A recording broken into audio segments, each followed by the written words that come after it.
Welcome to Milking the Franchise, the Cash Cow Chronicles, where me and Chris watch movies. Yeah, we do. We don't just watch movies, but we watch every movie in a franchise. Isn't that right? That's right. We try to read the books and we play the video games, and that's what this show's all about. And right now, Tanner, Chris, what are we doing? What are we watching? Or do we want to check in? We're getting right to it. We're watching the Riddick movies. Yeah, we are. With Vin Diesel. And it's over. I'm sad to say it's over, Chris. Yeah. Sorry to tell you. Yeah, I'm a little bummed too. It was a fun franchise. It was interesting. We'll get into that in a second. But yeah, Chris, how are you? How you doing today? I'm doing good, Tanner. Talking to you on a Tuesday this week. One of my very good friends is getting married this week, so I get 2 days off from work, and I'm gonna go to her wedding, and I'm really excited for that. I think it'll be really fun. How are you doing? Awesome. I'm good. Nothing too exciting. I worked a morning shift at a bar, so I'm all amped up and rich. My pockets are full of money, just pouring out with cash right now. Ooh, like gold coins, like Scrooge McDuck style. Ooh. Yeah, gold coins. Have you put in that indoor swimming pool that you're going to fill with gold coins so you can go swimming in it? Or is that still? God, I wish. You're still working on that. I tried that and I dove in and I broke my spine. Your sixth cervical vertebrae or whatever. Yeah. No, they're all for the silver coin. All the coins. They're all for the arcade. You remember that place? That's what you work for, huh? So you could go plug quarters in the arcade machines. Yeah, fake quarters. Perfect. Well, yeah, we're doing good. We're watching the Riddick movies. Chris, what do we do before that?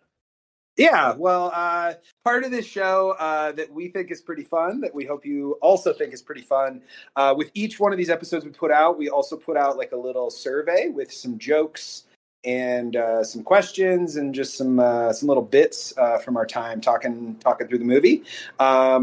We would encourage you to check out the show notes. There's going to be a survey for today's episode from the movie Riddick. But last week when we watched the Chronicles of Riddick, we also put out a survey, and I think that's what you're leading me to, right? I think we need to kind of go over that, yeah. Yeah, I want to hear what people had to say about Chronicles of Riddick. Me too. Let's get into that. So yeah, last week, like you mentioned, we watched the Chronicles of Riddick. The first question on the survey was favorite line. And let me see here. I'm going to stop doing that. The winner of that was, it's been a long time since I smelled beautiful. When you say it differently, it sounds like it's been a long time since I smelled beautiful, like myself. Maybe it's like he was talking about himself. Right, but, like right before he cut off all his hair and after he'd been living on that world for all that time. I smell so beautiful. Smells so beautiful. No, but in the context of the movie, it's way creepier because he's saying that as he's smelling a woman. Mm-hmm. Yeah. Mm-hmm. I don't remember who, but somebody in the movie. I think it was what's her face, Dame Judi Dench, Dame Vaco. Oh, right. Not Dame Judi Dench. What's her name? I mispronounced it last week. It's like Tandy Newton. Tandy Newton. That's what it was. Yeah. Tandy. And yeah, next question here we got favorite planet name. Some really good ones in this franchise. Crematoria is the winner. I mean, that's a great name.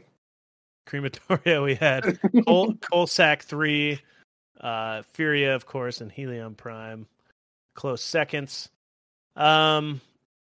Favorite world building moment? Overwhelming winner is the hot and cold sides of Crematoria. Yeah. Yeah, very cool planets. So over the top, and I don't know. I think they used it really well. They milked that for all it was worth. Absolutely. We're a fan of that as well. Oh, We're yeah. big fans of milking things. Most unnecessary part of the movie, we got a tie between the ghost dame Judi Dench. Yeah. And having knives come out of Kira's shoes. Oh, okay. Yeah, 2 votes for that. Okay, fair enough. I think I voted for the Dame Judi Dench. It seemed like her character was just kind of tacked on at the end. She didn't do much. I voted for the letting us know how far the minecart traveled, 29.4 kilometers, because he just is just a detail of how well his tracking skills are that never really came into play. Because, escaping from the place, it doesn't matter how far it is, does it? It's just, anyway. Yeah.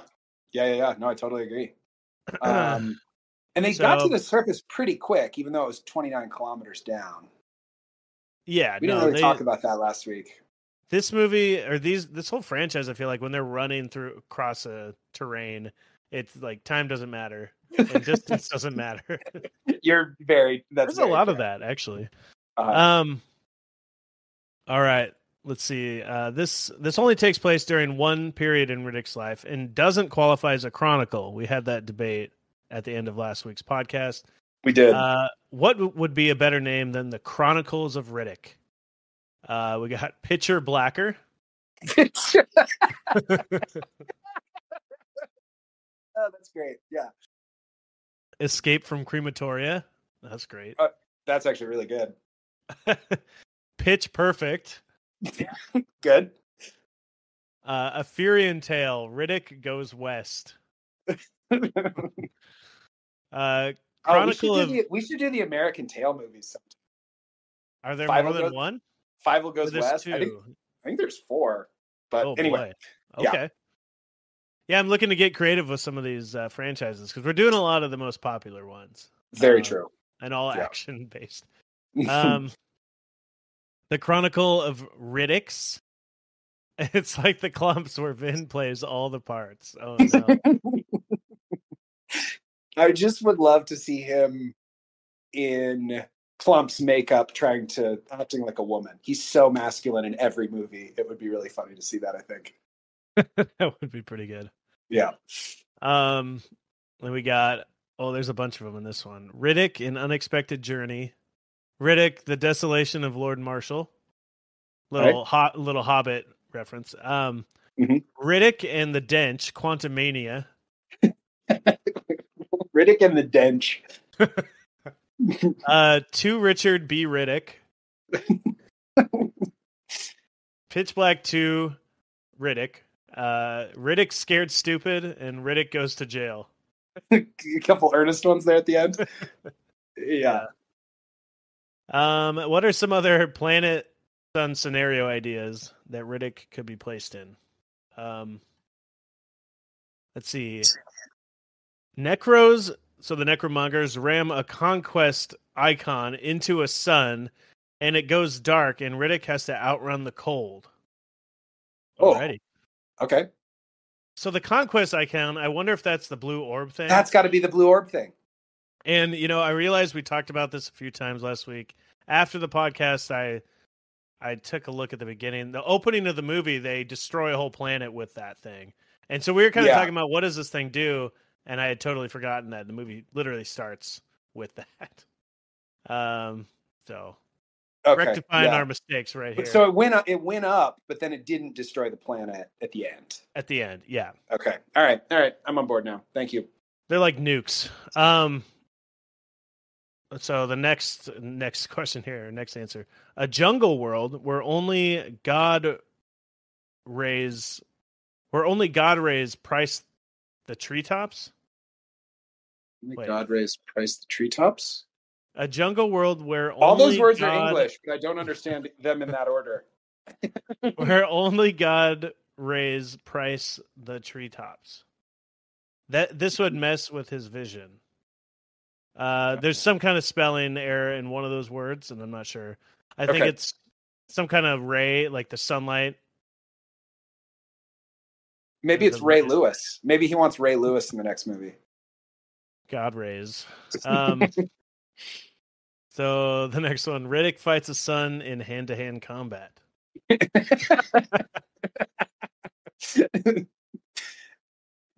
Nice. Riddick is Santa Claus and has to deliver all the toys in that time zone between 12 and 12:59. Also, I don't know, Nazis in there somewhere. Great. Yeah, please, more. The sun is hollow, and Riddick must rescue someone from the center of the sun. He uses the planet as a spaceship. Hell yeah. Why not, you know? We got an ice planet that once a year gets close to a hot sun and turns completely to water, and then back to ice within 24 hours. Whoa. That one would be great. Called Cryotoria. Cryotoria, cool. So can we talk about that one for that's a cool one, right? Yeah, that's a really cool one. So it would turn into like a water world thing, and then freeze back. Right. Only for like a quick pass by this planet, and it's so hot that it melts everything, but then it's completely frozen. Dude, I would watch that movie. I think that's my favorite one. Yeah. Well, I just don't. Nobody steal my idea. That's my idea. Oh, was that one yours? Okay. Yeah. Nice.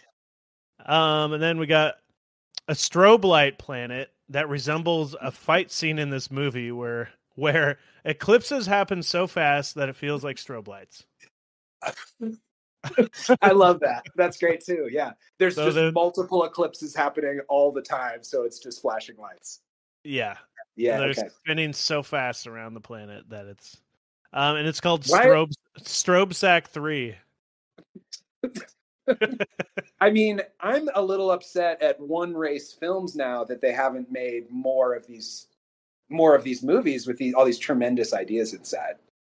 Well, maybe I'll talk to somebody. Yeah. I don't know who. If you're listening out there and you want to fund my movie, my cool planet movie that I came up with in about 30 seconds. Yep. All right. Rate the Chronicles of Riddick. We got overwhelming 3 out of 5. Okay. And a couple 4s.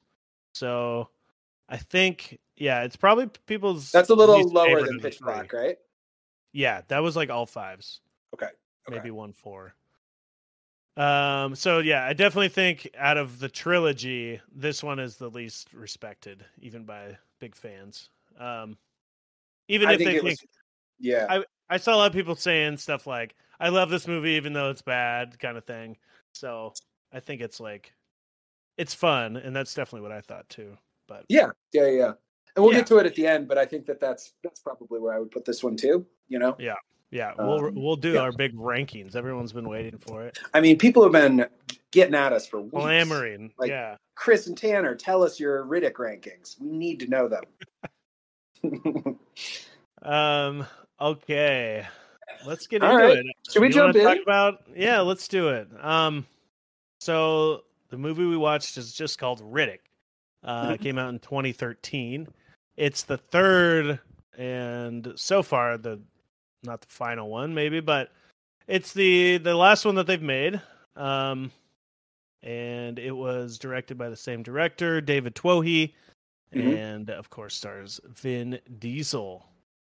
I noticed, we talked about this a little bit last week, but I noticed that One Race Films made this movie, and I looked that up, and that is Vin Diesel's production company, and all the other movies are XXX and Fast and the Furious and stuff. Nice. So, yeah.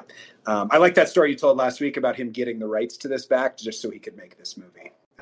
There's a few things. I guess I was going to say it later, but yeah, he there's moments where they ran out of funding because they maybe were going a little over budget, even though it was a pretty modest budget. And Vin Diesel put up a bunch of money for it just out of his pocket until the check cleared to continue shooting. So he really had his own. Yeah, he really was putting up money for this. He believes in it. Cool. So where are we at when this thing starts? We're back in space. And Vin Diesel doesn't know how many times he's been crossed off the list and left for dead, you know? Yeah, he just Yeah. it seems to happen to him. People hate him. Yeah, it starts with him like buried uh, in the dirt, and there's like a pterodactyl that comes over to start Did picking. Did you see what the name of the planet was ever in this? Did they ever say it? Oh, I'm not sure actually. Did you catch it? No. Okay. I also wanted to say right when I started the movie on Amazon, the categories were like action and then LGBTQ, and I was like, what? That's like the category that it was in. What? I'm not quite Uh, sure why, but you know. well, it's got to be the girl in the movie. Oh, But that's right. Yeah, it's not like a huge plot of the movie, really. yeah. I guess he does like turn a lesbian straight at the end of this movie, doesn't he? Yeah, which doesn't seem like it'd be in Which is kind of weird that anyway. category. Yeah.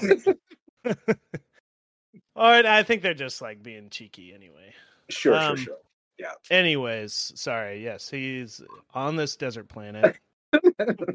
Yeah, and pterodactyl cruises by, kind of sniffing. Maybe gonna eat this dead human body. But nope, he's not dead. He chokes out the pterodactyl to start the movie, which I fucking loved. What a great way to start this thing. But we kind of get some flashbacks later, but Riddick is almost dead. He can't drink the water because it's kind of poisoned. We see him re-breaking his own leg to kind of reset the bones, and then like drilling this metal plate to hold it in place. It looks like a pretty brutal planet, and he is in a pretty brutal spot. Yeah, he smells the water. That's how he knows that he can't drink it. Yeah. And you can already tell at the beginning of this that right away that this is an R-rated movie because there's like brutal leg broken happening, and then he's like you said, stabbing like screws into his leg basically to get the armor piece to go over it. There's also nudity in this movie, which there was not in the other two. Not Vin Diesel, unfortunately. Yeah, we can only dream. But it did feel like they added the nudity in just because it's like, oh, we have an R rating. Let's throw some nudity in there. Oh, without a doubt. Yeah.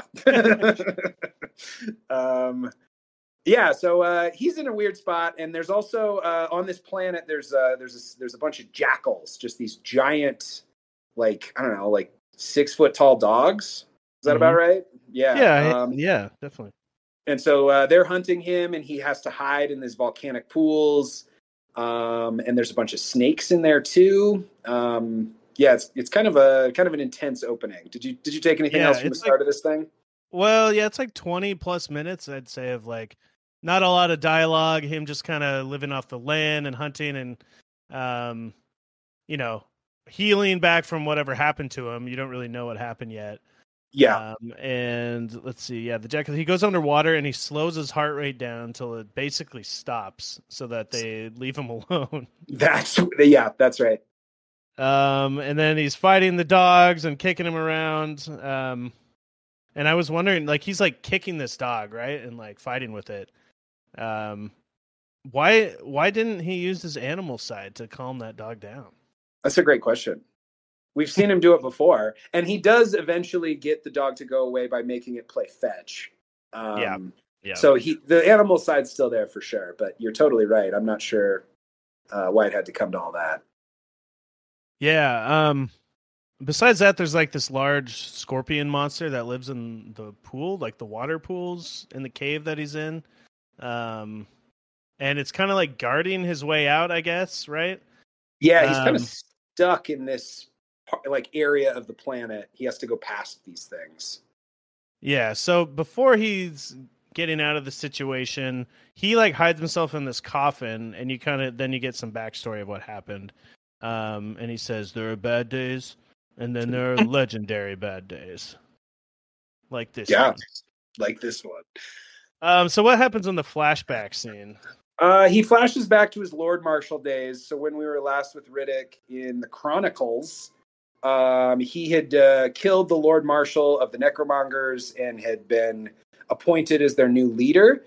We didn't really get to see much of that story in this movie, just like kind of through this flashback. Basically, he didn't really buy into all the king stuff. And then also Vaco who's what's that actor's name again? I feel really stupid for not knowing this. Carl Urban. Carl Urban, thank you. Who plays Lord Vaco, wants him out of the way, and so they kind of like strike this tenuous deal where Vaco, because Vaco's the only one supposedly who still knows where Riddick's home planet of Furia is, and so they kind of negotiate this trade where Riddick can go home, and then Vaco will get to be king, so they can both, win, I guess. Yeah. So Vaco wants transcendence, they say, and that's kind of what they talked about in the last one, where Lord Marshall was like half dead, half alive from going to the underworld. So they're kind of setting up that he wants to get to the underworld, and who knows, maybe they'll come into play if they keep releasing these movies. Yeah, I really thought there was going to be more Vaco, more Carl Urban in this, but this is really his only scene in the movie is right out the gate. Yeah, they catch you up, and then it's just a standalone Riddick movie. Basically, exactly. It felt like Pitch Black 2, the rest of the movie. Yeah. Basically. So they go to this planet that, I don't know, they tell him he's going to go to Furia. By the way, this is when you see the naked ladies. There's just like a bed full of women for the Lord. But Riddick has become soft a little bit. He's kind of lost his animal side, and he starts to trust people again and this kind of thing, and that's why he gets sent to this planet. He trusted Vaco, unfortunately, and then instead they go to this planet that isn't Furia. In fact, he says, instead of Furia, we wind up at some place called Not Furia. Amazing line. So then whoever this guy is that takes him to this planet, it's not Vaco, it's another person of that. He starts like shooting everybody and trying to kill Riddick. And he ends up killing a bunch of his guards, and then he ends up shooting the cliffside down right in front of him, just like shooting the ground until the cliffside falls, and that's when Riddick falls. Yeah, there's like a full-on mudslide. The guy yells out, "You keep what you kill." And that's the tie-in from the first movie, or that's. And I couldn't tell if that was like, I feel like that's pretty close to the beginning of this, and then this is like maybe 6 months out from the end of Chronicles, and then it's 5 years he spends on this planet until something else happens. Am I wrong? I think you're right. Yeah, so it's like the time kind of jumps a little bit here after they show him like learning to live here. And I think that's another 5 years is what they try to explain. That would make sense, because we see he ends up adopting one of the baby jackals, like one of those little pups, and we see it kind of like grow up into a full-grown dog. Yeah. He starts walking towards what he sees like, oh, there's grass and life over here.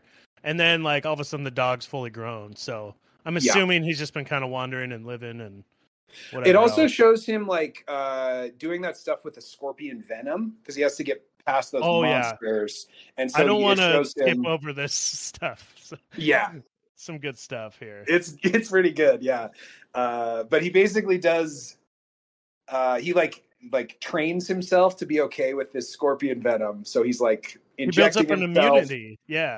He vaccinates himself. He vaccinates himself with these ridiculous contraptions. They're like fake needles, and he's like collecting. No, he like doesn't he kill like a baby one and then like use its tail to like inject himself with it, something like that. Yeah.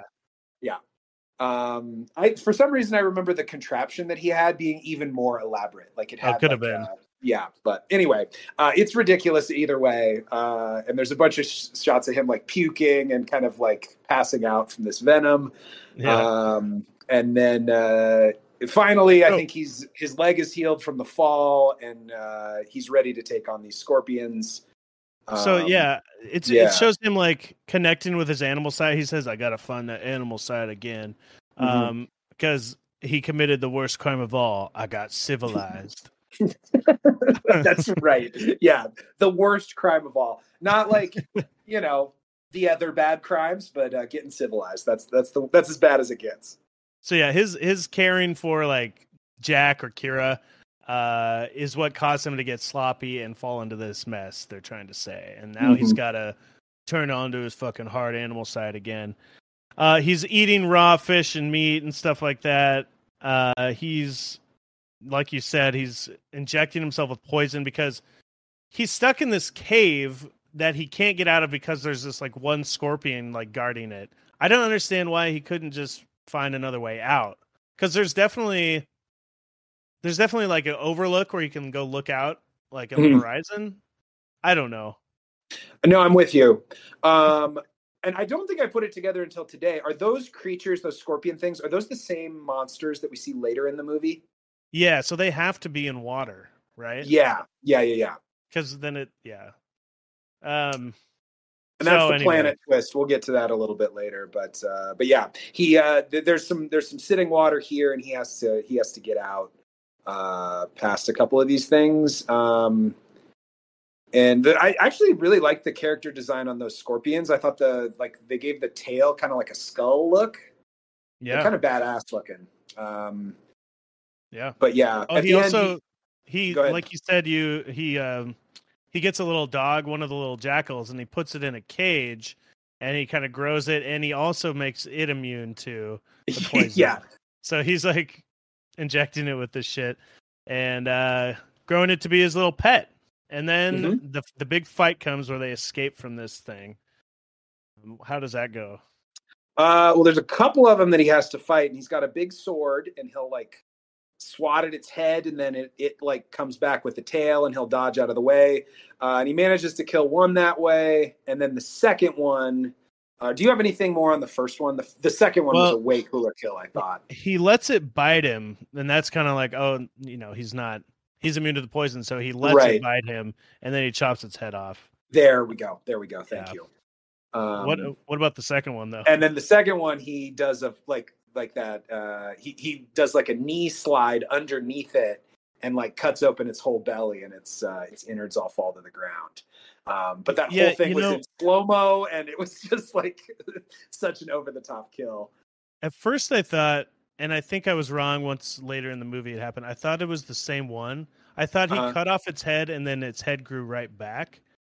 And then, but that doesn't make sense for later in the movie. There's like hundreds of these things, right? Right. Because another reason why I thought that is as soon as he cuts the underbelly of this scorpion thing, it starts eating its own guts, right? Yeah. So I thought maybe it's like, he's just like eating the guts and it's going to grow right back. That was my initial thought.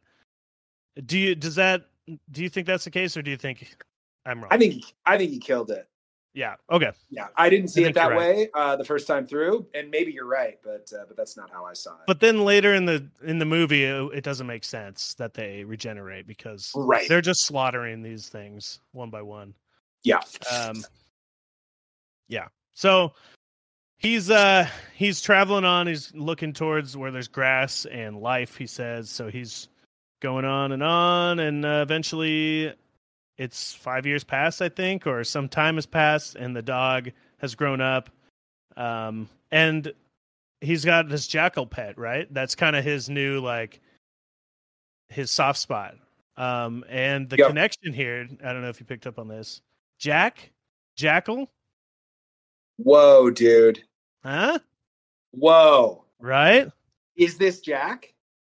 Well, it's his, like, replacement for Jack is a jackal. Is a jackal. No, I love it. That's like, he's got the soft spot for the kids and the girls or whatever. Yep. This is his new, like, soft spot thing. No, that's great. And they're keeping the name consistent too. It's yeah. I don't know if that was intentional or not, but and then he finds a golf ball, and he realizes that there's people somewhere nearby. And then what happens after that?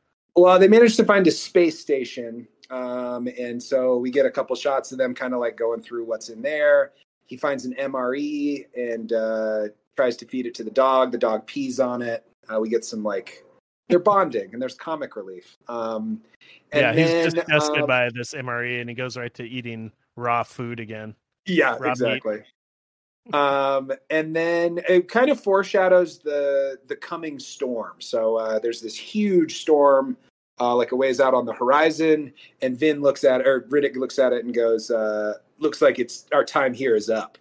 So like there's something with this storm coming. I hadn't connected it to the monsters quite yet. I don't know if you had, but yeah.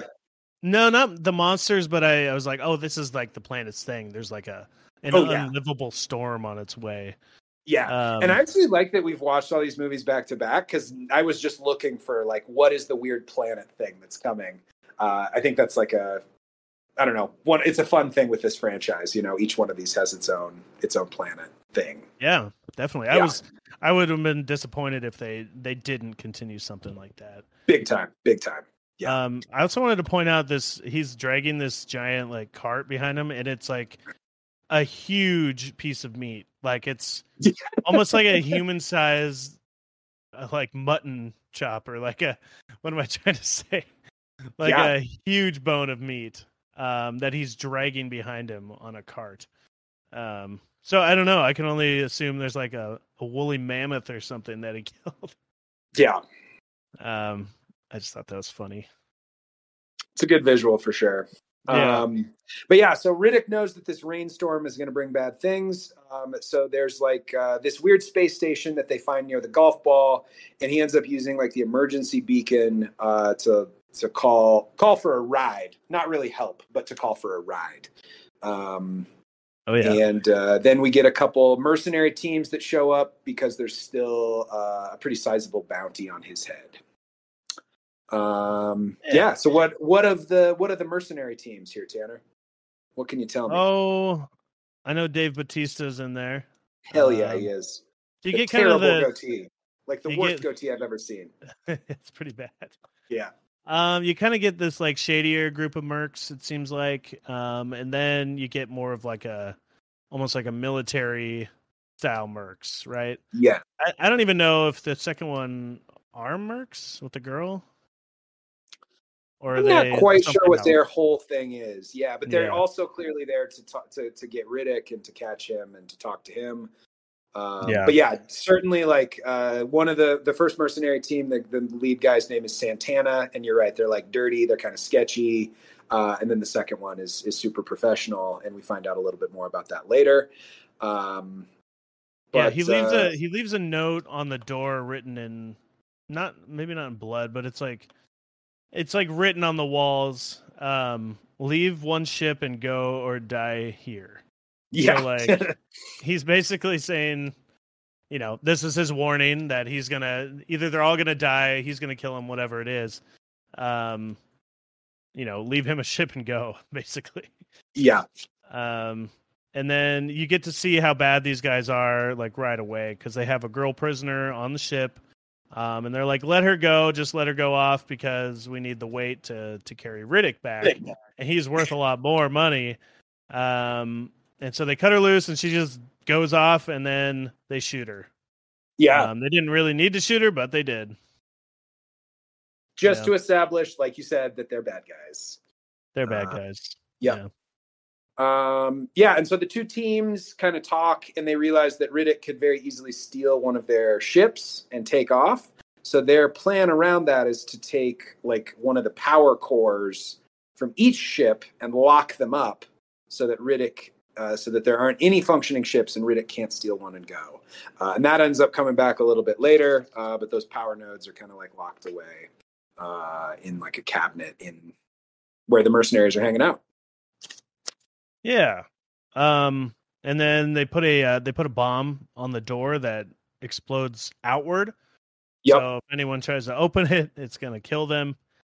Yeah, there's just a lot of kind of John kind of talking about we need to find Riddick, and there's a funny line, a couple funny just like ways of talking, I don't know, where they says you're jinxing our janx, man. Oh yeah, dude. And that dingo dongo, they call dogs dingo dongos.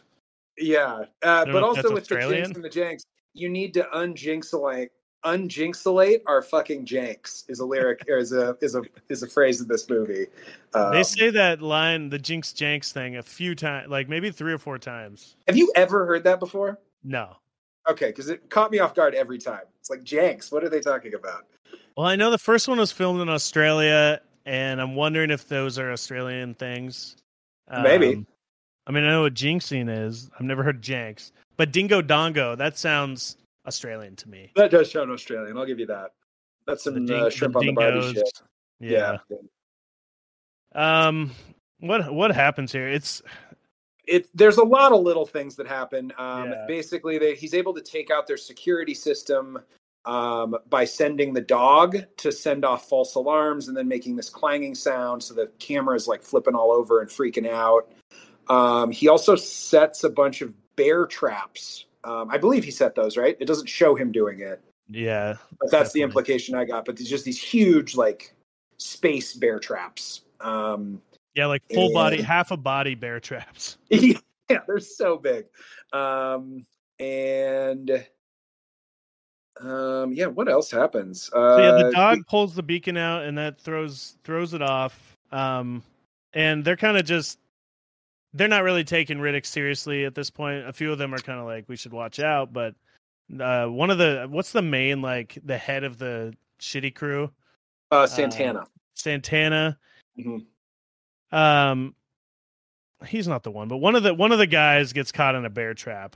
Basically, he gets caught, and it cuts like up into half of his body, and he starts trying to crawl away, and another one claws the second half of his body. Just rips his head off. Yeah, that's such a brutal death. Yeah. And yeah, I don't know. So the 3 people die over the first night during all this, and I can't remember how the other ones die. Riddick grabs one of them. Falco, yeah. Falco, and takes him into his lair or whatever. But up until through that first night, Santana and kind of the more sketchy of the two Merc teams has been very insistent that the other Merc team keep their distance. This is his find. This is his bounty.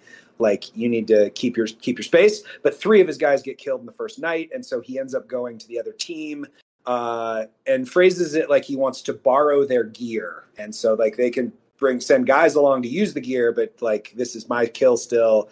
But the other team's not having that. So they counter with, like, you can be a henchman for us now. And through this conversation, it's also revealed that one of the guys is Johns. The main dude is related to the villain, like villain, kind of good guy, kind of bad guy from Pitch Black, the first one of these movies. Yeah, in the video games that I played. And I misunderstood it. I thought for about the next 15 minutes of the movie that this was John's. Like, this movie was a prequel to Pitch Black. I think it was, I was a little confused. I was like, wait, did he actually die? Maybe somehow he survived. Yeah. That's kind of my thought. I think they maybe want you to think that, and they switch actors, because they did switch Kira's actress. Right. Yeah. So I thought that as well. Okay. But so they're kind of teaming up here. And you hear Johns, you get kind of a little bit of all their personalities. You've got the girl named Doll, played by Katie Sackhoff. And she's the LGBTQ person of this movie that I mentioned before. She says, "I don't fuck guys. Occasionally I fuck them up if they need it." And that's your one clue that she's a lesbian, I think, is just that one line.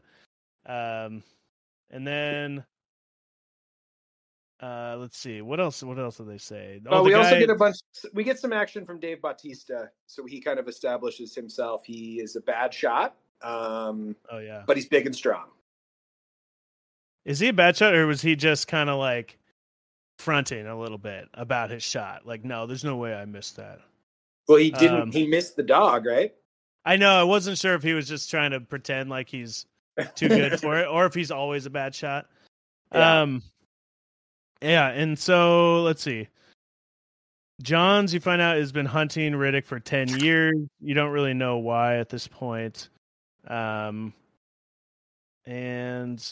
what else happens? They get on their hover bikes here pretty soon. Yeah, Johns actually has a plan to catch Riddick. And when the dog comes back, he tags the dog and chases it back to Riddick's lair.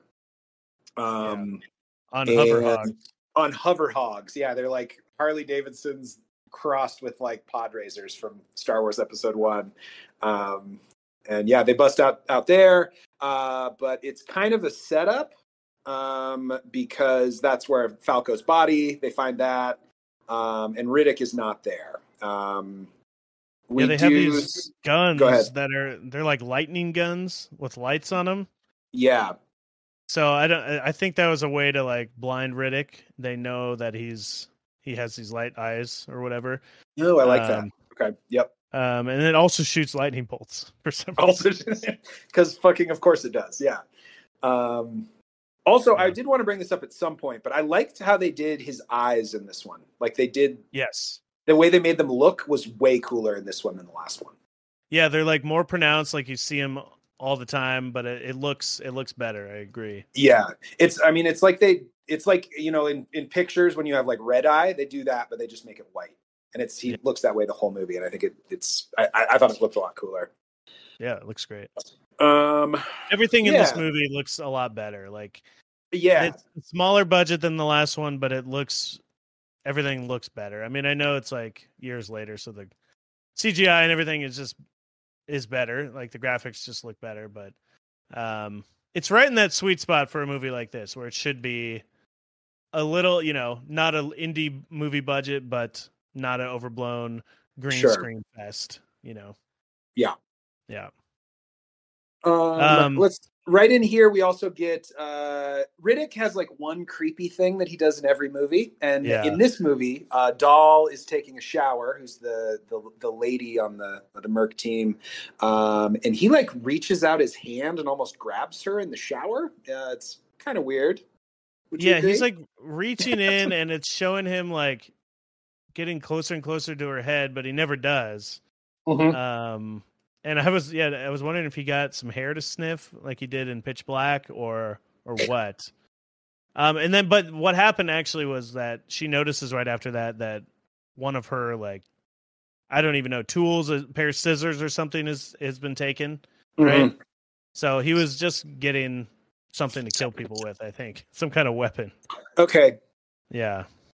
Yeah, I don't know. It seems funny to me. They just put like one creepy thing. What's that? They like Riddick does one creepy thing in each movie, and that was this movie's. Yeah. Yeah. What else is going on here? Riddick recognizes that the power cores are missing from the ships because he sees some of the guys go in there. Santana and Doll kind of start fighting. And Santana threatens to rape her. It's not great, but it happens in the movie. They kind of fight, and then they go to check in on the power cores. He says, "Actually, Doll, I think we do have something in common. I don't fuck guys either." Yeah, he says Cool. that when he's on top of her. So cool. Yeah, so cool, bro. And when they go to check the power cores, remember they're like locked away in that cabinet, and Riddick has left a message on the outside of the cabinet. What did he write on there again? Fair trade. Fair trade. Yeah. And so they take that as a message that he has stolen the key. He has opened the cabinet. He has sabotaged the cabinet and then changed the combination. Like, they give him a lot more credit than I think he deserves in this moment. And this is a long sequence of them debating whether or not to open it or not, if he's been in there and like reset the bomb. Because, in their heads, Riddick is kind of this, he can do everything. He's so silent. He's got that appeal to him that they're like, it's very possible he could have snuck in here and done all this, and nobody wants to risk getting blown up and entering the wrong code or whatever to disarm the bomb. There's like a whole moment of them, a long moment of them deciding this, and then the guy ends up putting in the code and everything's fine. The bomb is unlocked, the door opens, and the nodes are still in there.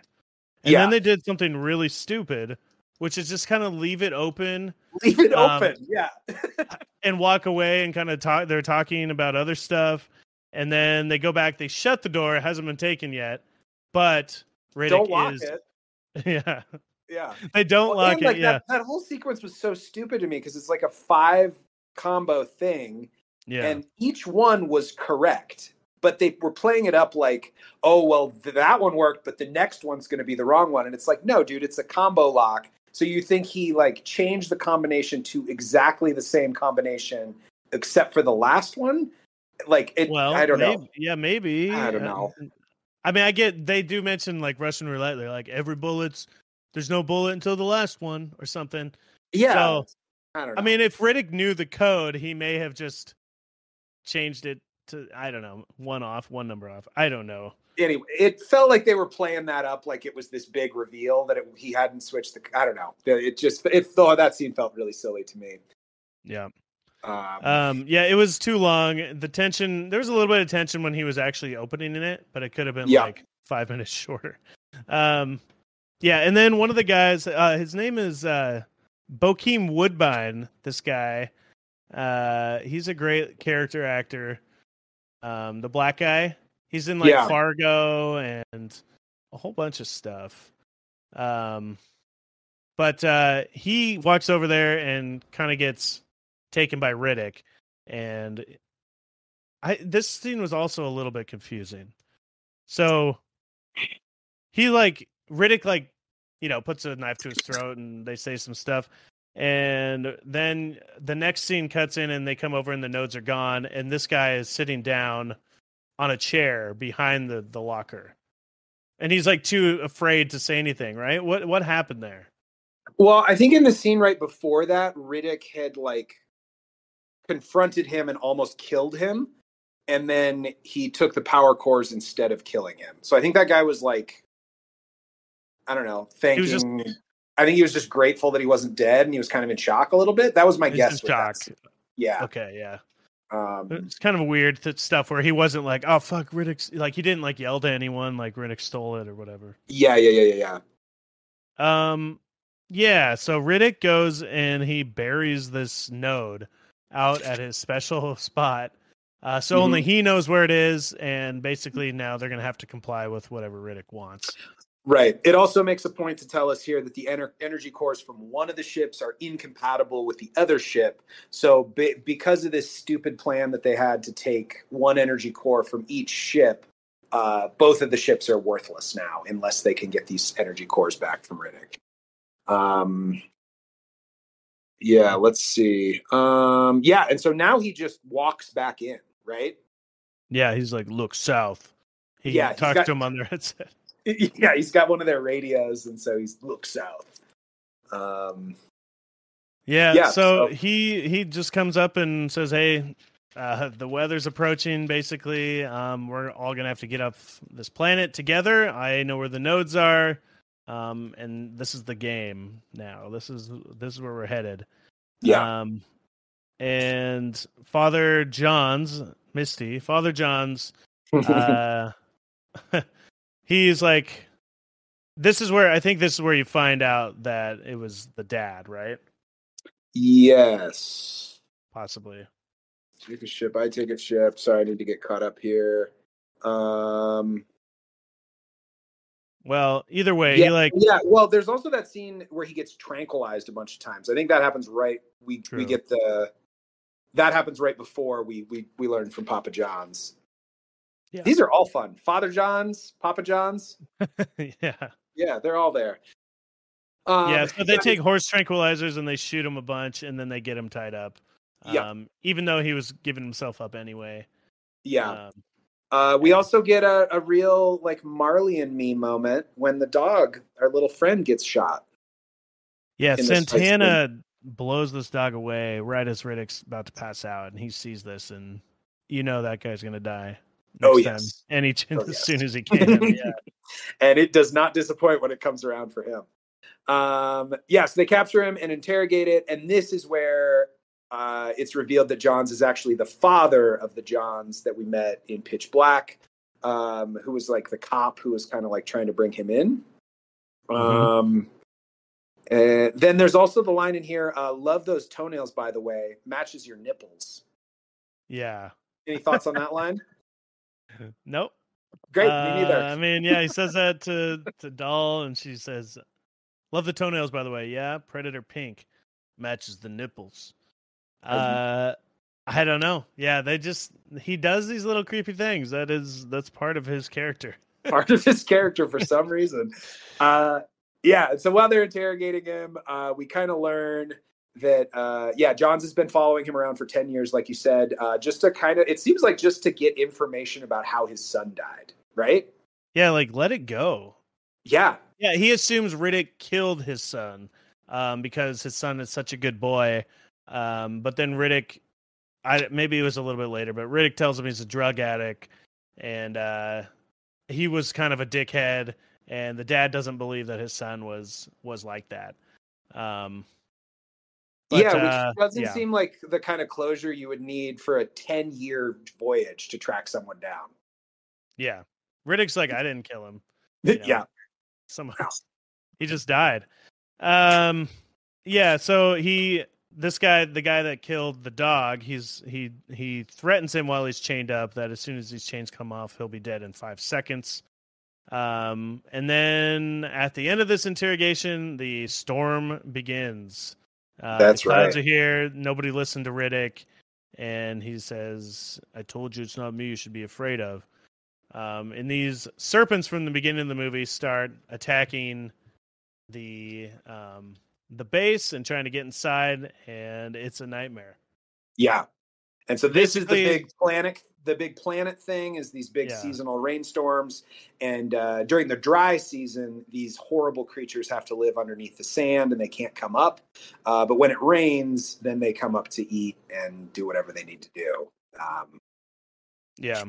So it basically turns into the end of Pitch Black. I felt like a lot of similarities between that final scene and this final scene, or a sequence. They started ripping this place apart. They have no problem getting into this place, it seems like, at first. Yeah. They impale one of the guys through the wall and bash him into the wall, and Riddick is just laughing. Before he gets impaled, though, he says, whatever they are, they ain't so hard to kill. And then he is immediately killed. Yeah, exactly. Like right after that. Impaled through the wall, Riddick laughs, and he says another creepy line. I didn't write this one down. He says something like he's gonna get out of there, blah, blah, whatever he says, and he says gonna go balls deep into doll, but only because she asked me to. Sweet yes, he does say that. Real sweet like. Yeah. And they start. What happens? They start unchaining him. They're like, "You better get me out of here because I'm the only chance you have at escaping these people." So they start getting him off, but they take off 1 foot chain, and Santana's like, "No, fuck this. We're not chaining him up," and threatens to kill Johns over this. And then, like he promised, Riddick ends up.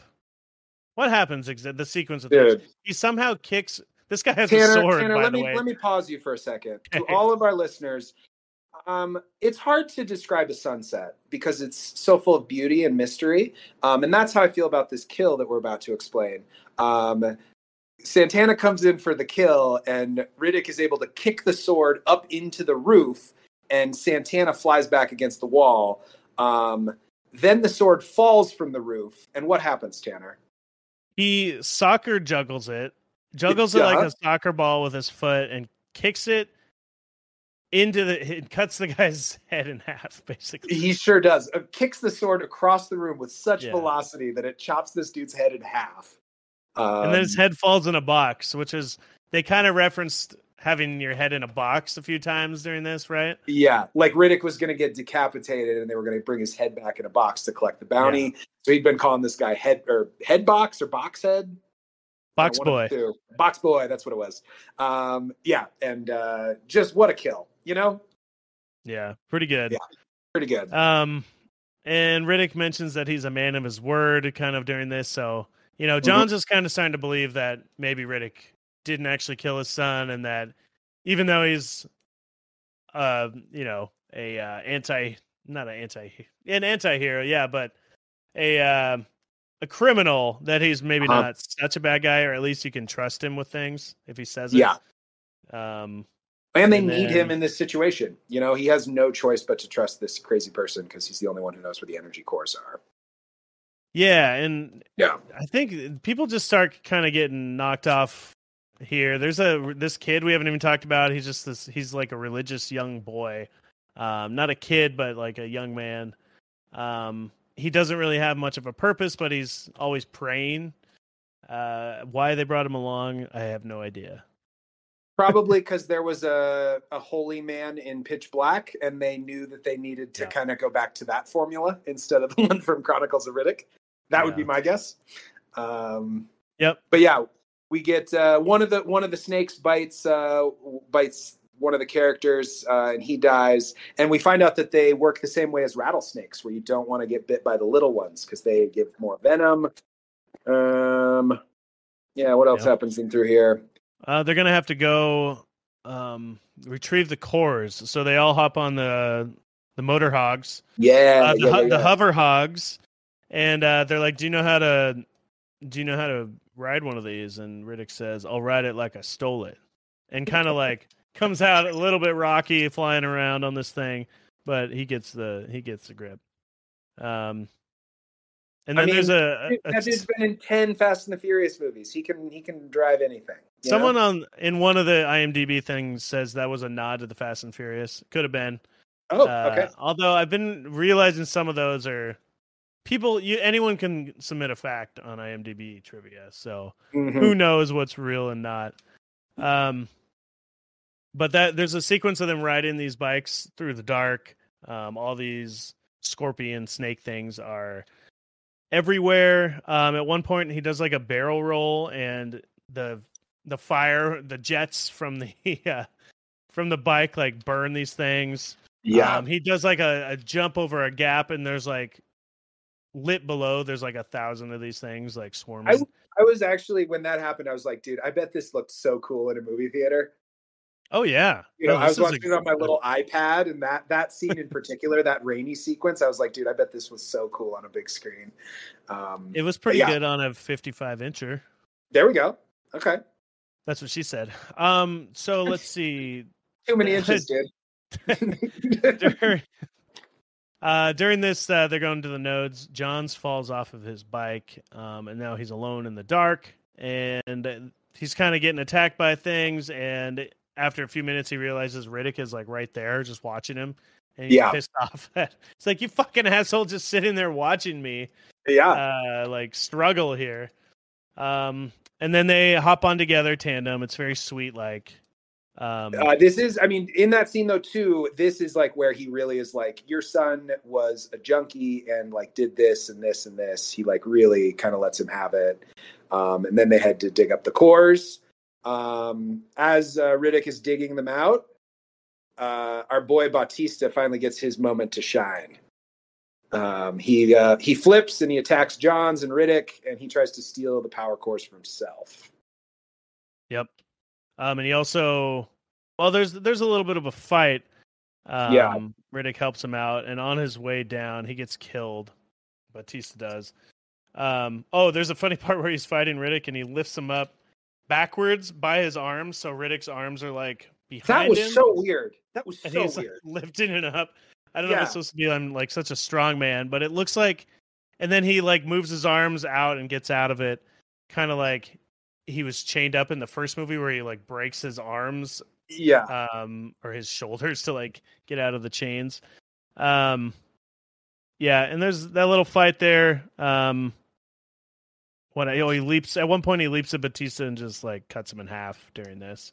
But that blade they mentioned a little bit later. He had actually buried a sword with the two power cores just for this exact situation. Oh, I missed that. So he pulled that blade up from underground too. As he's dying though, Bautista is just like starts shooting randomly, and he destroys both of the bikes. To which Riddick calls him a jamoke. Who wrote this movie? It's amazing. I know. Yeah. And now they got to focus on their ground game here, and they got to run across the dirt. And that's what they do. So Pitch Black. Yep. Mm-hmm. Oh, but is this where is he stabbed already, or is this a little bit later where Riddick gets hurt? It's on this trip back So it's on this. You're right there. Okay. So they're running back, and at some point, Riddick gets attacked. I didn't quite see it, but he has a giant tooth in him, right? Yeah, I think one of the monsters gets a pretty big bite into him and like leaves a tooth. He tries to pull it out, and it looks like he's going to bleed out, so he has to put the tooth back in for a minute. And in that moment, John sees that he's about to die, and he steals the power core and leaves Riddick for dead. It's kind of a dick move. Yeah. Kind of a dick move, although, so it shows Riddick kind of walking with this giant hole in himself. He's climbing up the side of this mountain, and he grabs a flaming hot rock, because Johns had thrown like a bomb to like clear out a path. Of all these monsters, and I think that's where he got this flaming hot rock, and he just puts it right in the wound to like seal it up. Yeah, he cauterizes a wound. That actually makes a lot more sense. When I watched that, I thought that was like a meteorite or like lava or something. But you're totally right. It's from that explosion. So I think it's from the explosion. Yeah. No, I appreciate it. And he's basically moving up this mountain peak, fighting off all these creatures and kicking them and punching them. And then fist fighting them. He does not have a weapon for a large part of this fight. Yeah. They show Johns gets back to the ship, and they are going to take off, make sure everything's good with the node. And yeah, you think that Johns took off and left him there to die, but they come back and they start shooting all the monsters, and they save Riddick. They sure do. I was kind of shocked about. So Johns is actually a pretty good guy in the end, right? Yeah. Yeah. So the movie kind of ends with another creepy moment. The movie's not quite done. I have a couple more things I want to talk about at the end. Go ahead. Yeah, Dahl comes down on a wire to like save him, lift him up like a military helicopter or whatever. And she grabs him, and she straddles him and pulls him onto the wire. And she says, "Let me ask you something, sweet like." And he like grabs her butt as they get pulled up to the top. Yep.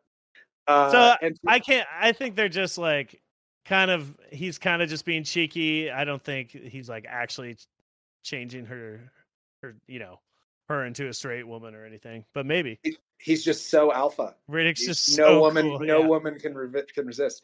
But there is one other thing we need to talk about, because at the very end, this was the funniest thing to me for some reason. He has like a moment with Johns where he's like says gratitude. And at one point he says, Johns, the last line of the movie is, "Johns, you keep a strong spine."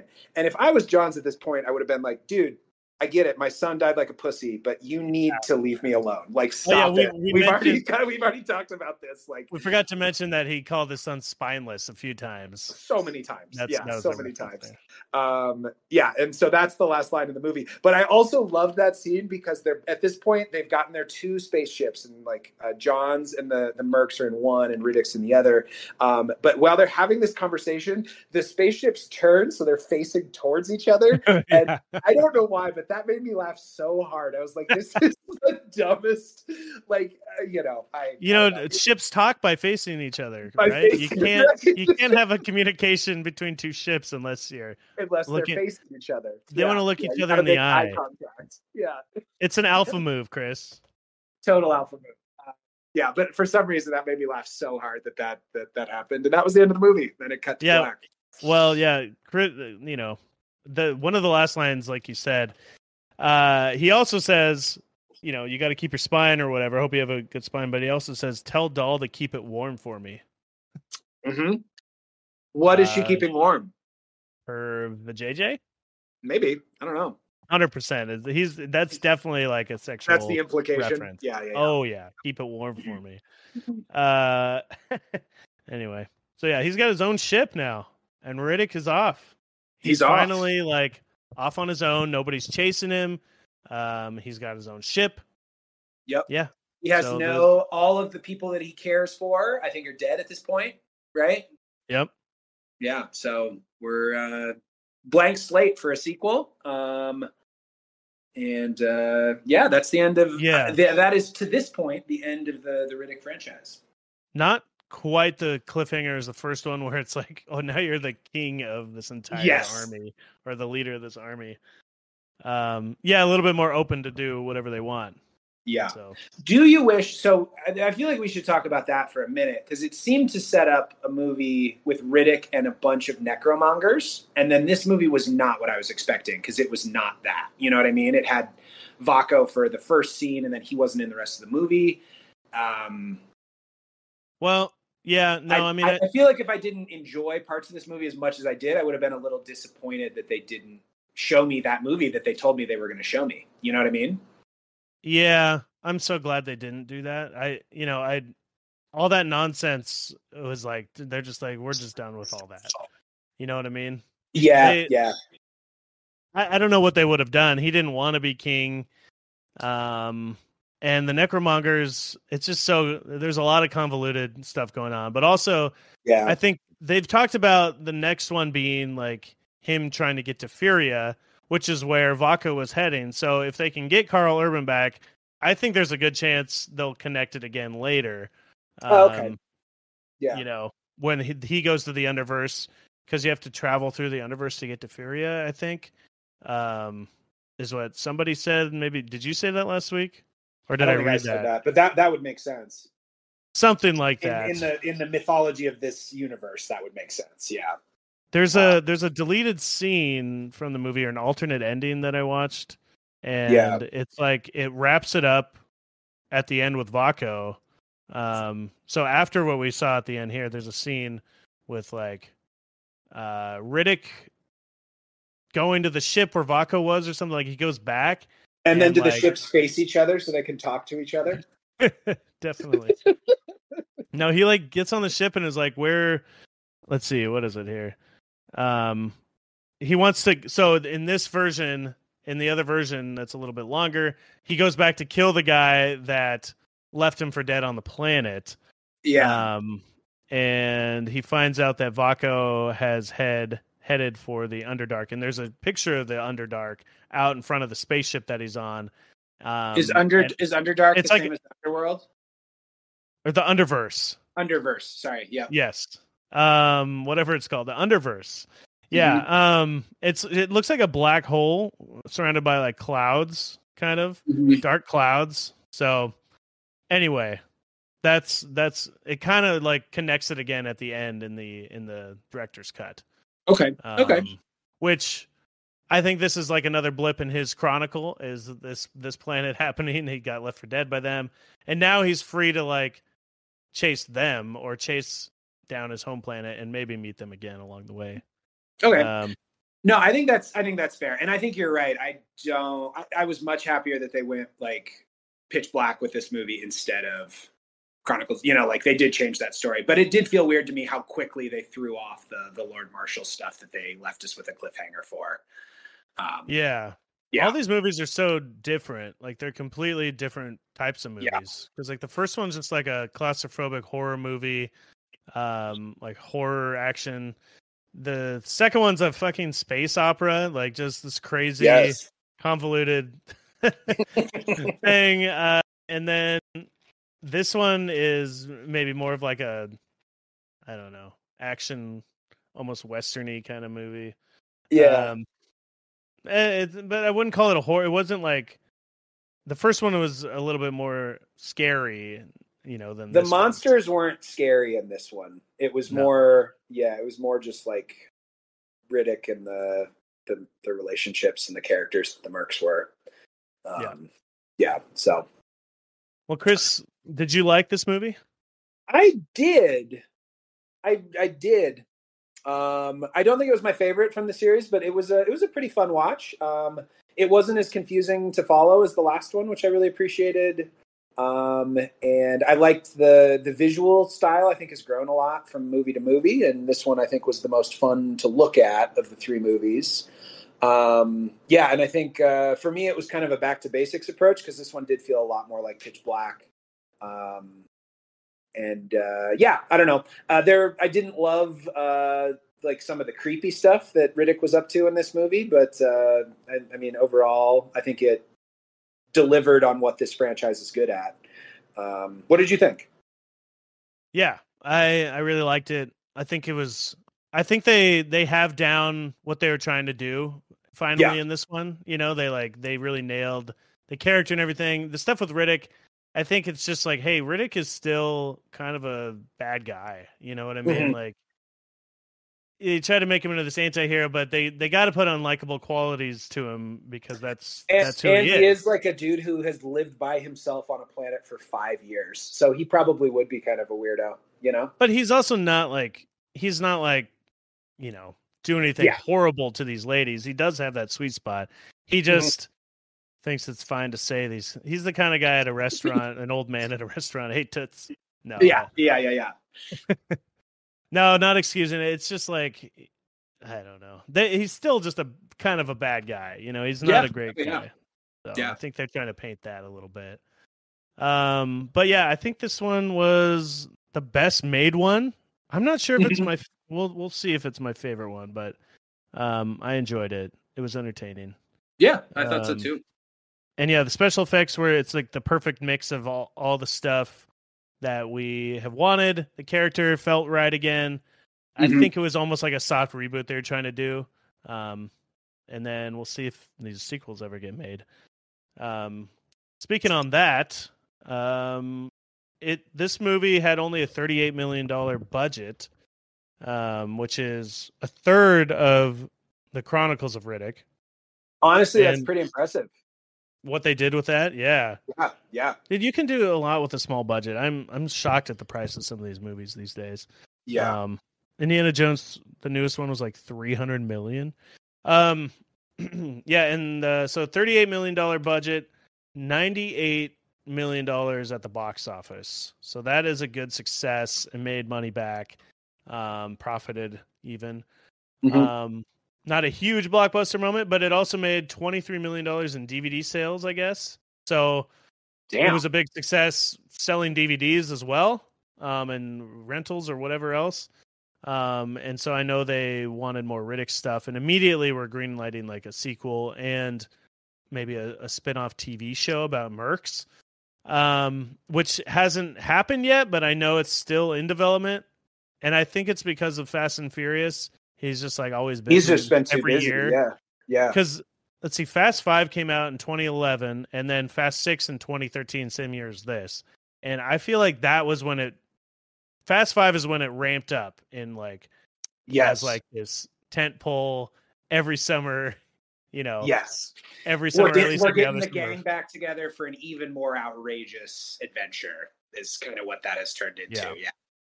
Yeah. The first two, you know, the Fast and Furious, like they were big movies. Tokyo Drift was a little bit, but then once like they got so ridiculous, Fast 5, 6, 7, 8, 9, like that's when it really took off. So I feel like he's had to do all those movies and hasn't quite returned back to Riddick, unfortunately.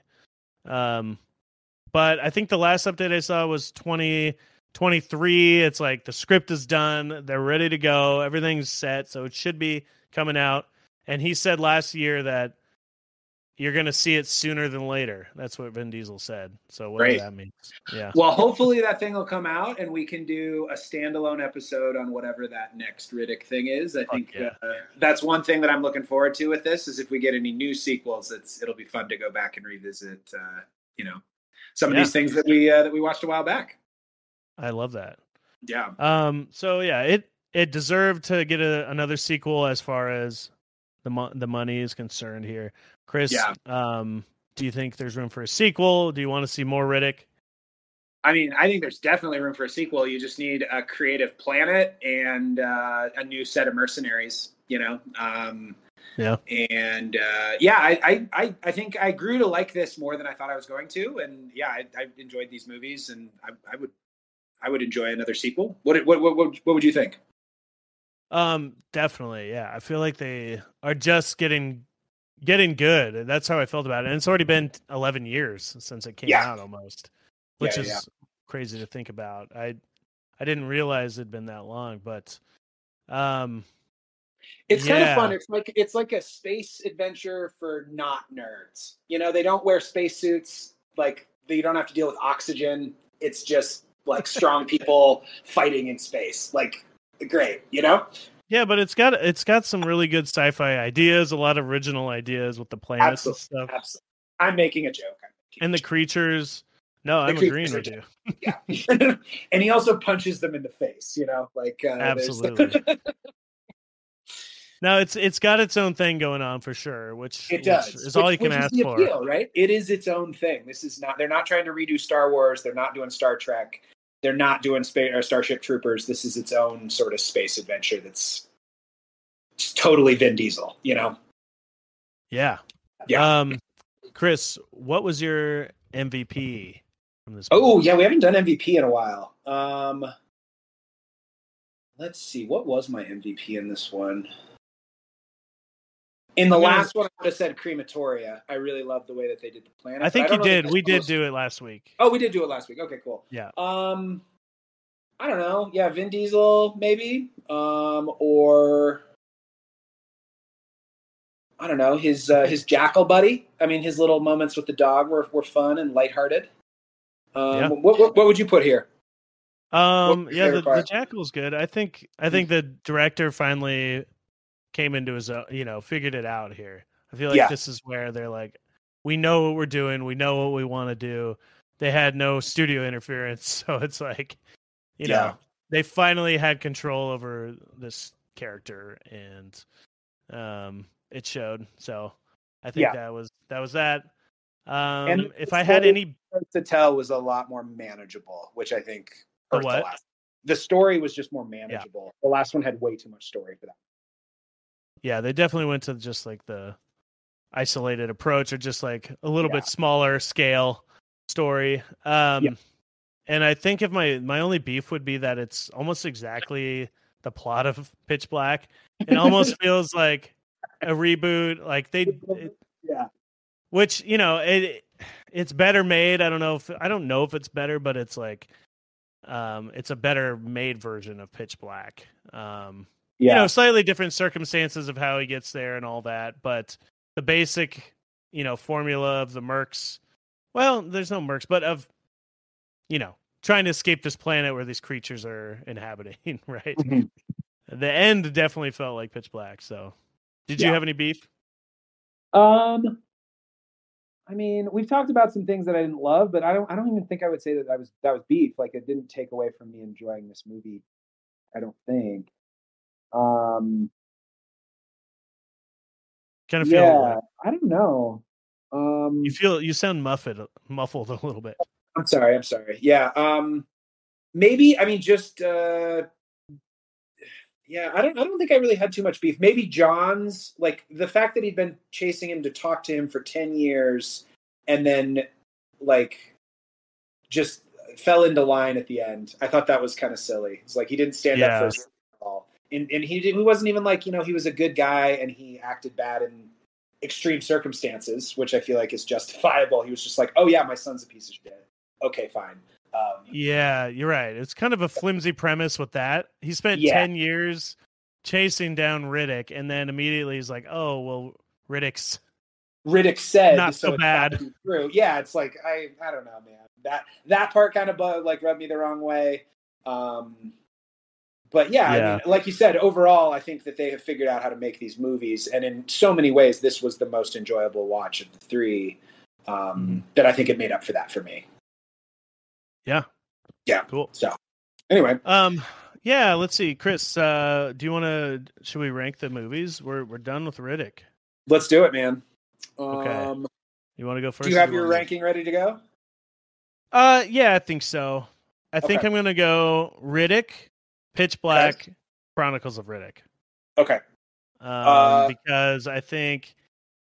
Yeah, I think Riddick, they, like I said, really came into its own. They figured out how to make this movie. It's slightly better than Pitch Black and more entertaining than Pitch Black. And then Pitch Black is just a good movie on its own. And you got to give it props for having such a low budget and doing what they did. And making Vin Diesel, helping make Vin Diesel a star. And then Chronicles of Riddick, just kind of a crazy mess. It's fun in a very cheesy kind of way. But that's definitely last for me. Yeah. I think I'm having a hard time with 1 and 2. I totally agree. Chronicles of Riddick was the weakest for me. So that's 3. I think I might put Pitch Black over this one. Sure. Just because like it's the originator, right? All the things that this new Riddick movie did well, I think, were based on stuff that they came up with for that first one. And the world hadn't really gotten very sprawling yet. It was like a really self-contained story, which I liked. So yeah, but honestly, I could go either way with one and two. I'm going to pick Pitch Black for one, Riddick for two, and then Chronicles of Riddick. Because it's bloated. It's just really bloated for number three. But yeah, fun series though. I enjoyed these ones. Fun stuff. Yeah, it was cool getting to see that. I've always been curious. I had seen Pitch Black, I think, early on, and I was kind of like, it's okay. But seeing it all together and how it's grown and what they did with it is pretty good. Yeah. And I have a different appreciation for movies than I used to, I think. Yeah. So where are we, Chris? Do you have any milk for this week? I did or not. Did you want to? I don't have. Did you want to say anything else about the Riddick movie or franchise? I don't know that I have too much else. I don't have any milk this week, and I think I've said pretty much everything that I wanted to say about these. They're a fun watch. They're Vin Diesel in space, and they kind of deliver on that premise. Cool. Yeah. So no milk for you. I have very little.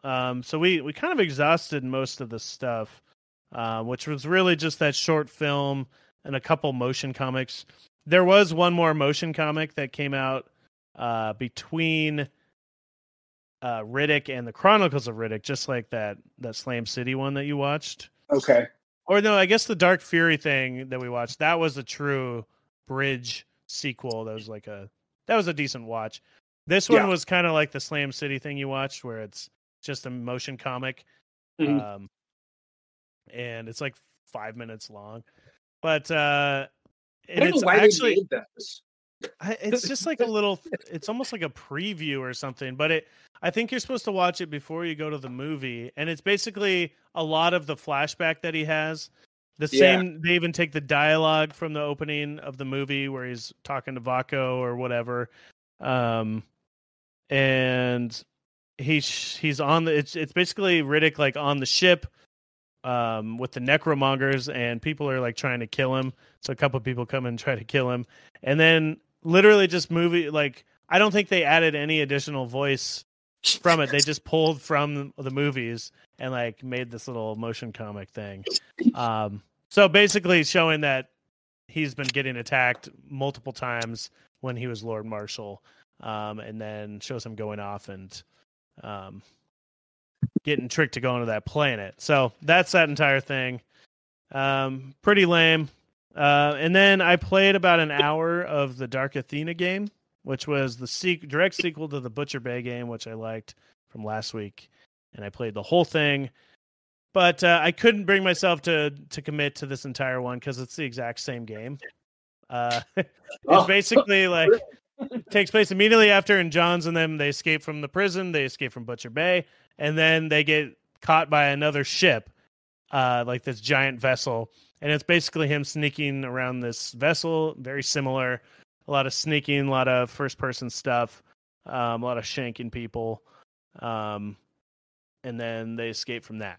So it's basically just kind of a rehash. That game was also well-reviewed, and it was fun. It basically felt like just an updated version of the other one. Okay. I think I mentioned last week that